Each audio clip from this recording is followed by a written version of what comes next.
It all began in the early 1920s. From the very beginning of the ILO, there was interest in the native peoples because there was a push to look at the situation of the natives in the overseas territories of the colonial powers. The situation was really bad. There was rather massive forced labor. The idea that the European countries had the right to impose forced labor on these people who couldn't benefit from civilization in their present state.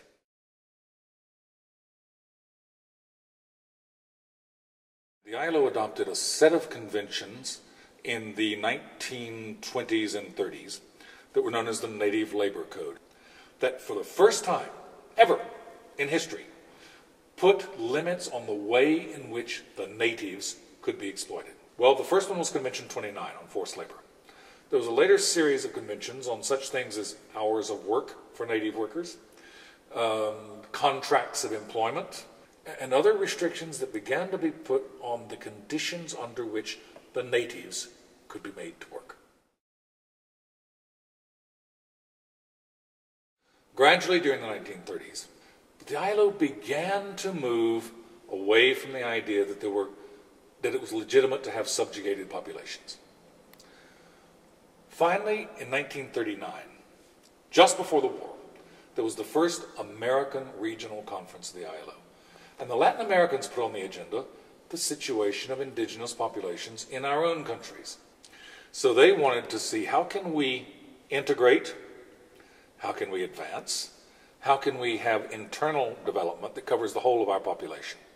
This was the first time the ILO had looked at what we now think of as indigenous populations rather than the natives in overseas colonial territories.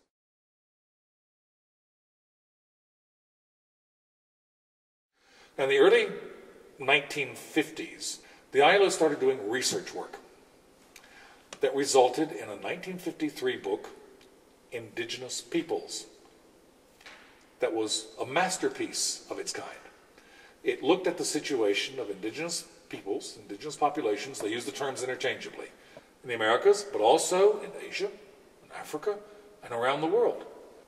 This happened at the same time that the ILO began managing a huge international technical cooperation project, the first of its kind, the Andean Indian Program, focusing on the Andean Indians, 6 countries in Latin America.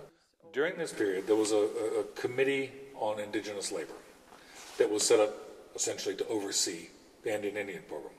And they said, well, why doesn't the ILO apply its age-old techniques that have been in place since 1919 of adopting a convention on indigenous and tribal populations?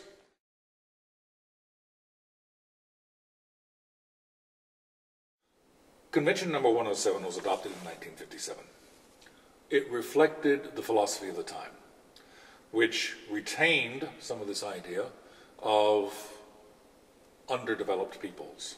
So Convention 107 preached integration as the ultimate answer. The idea was that in time, when they become us, the problem will disappear. At the same time, it was a much more intelligent convention than that. It has a bad reputation now, and it deserves it, but there was a lot of good thought that went into it. The convention also had a lot of protective provisions. It said integration, but not forced assimilation. Protect their lands, protect their cultures, protect their languages. All of that is in Convention 107, even if it is within a context of integration as the ultimate aim.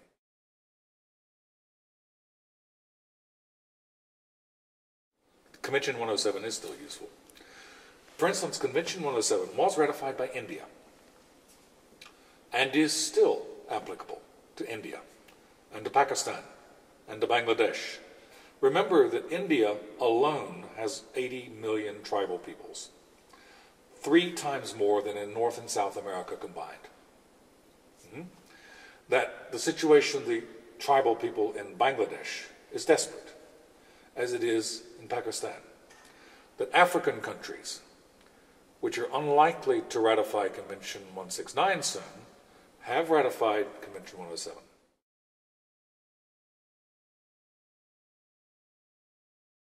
What happened after the adoption of Convention 107 was that the convention was ratified by 27 countries eventually. It became the basis for much action at the national level, but it didn't go very far. Interest moved away from it until the early 1970s. The UN began to study indigenous populations. But this was not the key factor.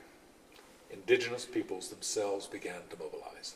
This was also a part of the beginnings of criticism of Convention number 107. Because as they began to emerge on the international stage, they looked around and said, there is a convention. Oh, but we don't like that convention. Because it presumes integration. That's not right. We are people in our own right.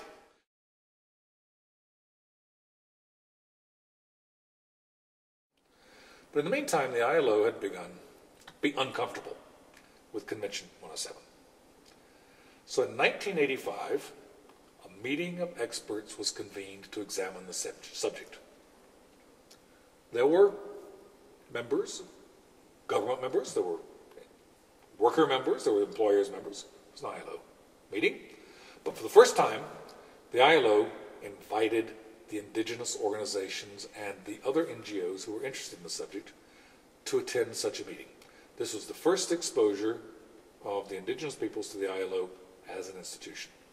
But it came to a unanimous conclusion that Convention number 107 was out of date and had to be revised.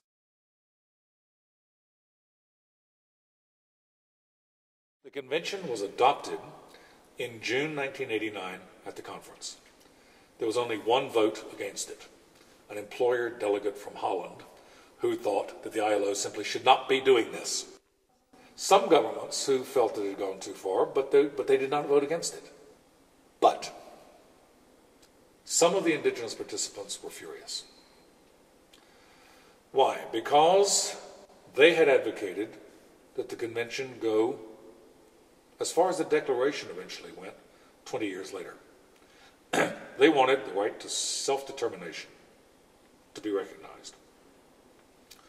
They wanted what essentially amounted to veto rights over development in indigenous territories.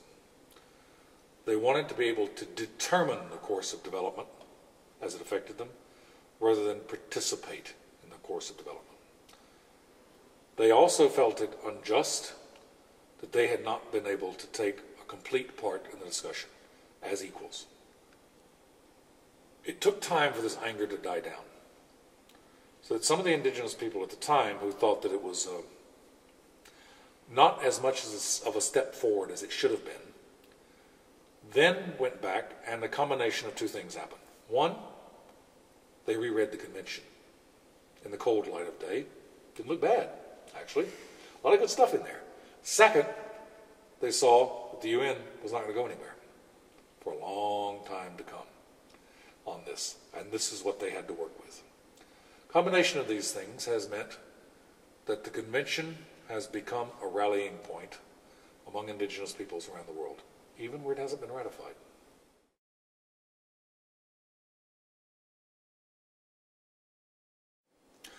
The first big difference is peoples, that it changes the title from indigenous and tribal populations to indigenous and tribal peoples.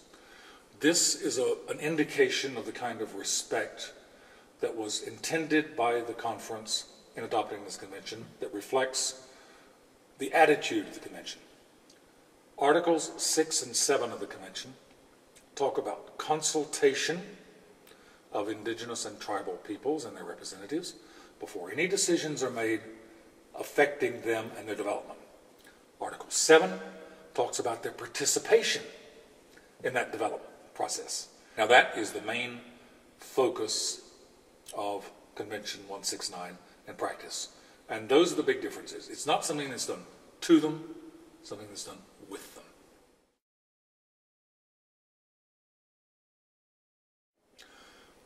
The situation of indigenous peoples today is very different from what it was when I started working on the subject in 1973.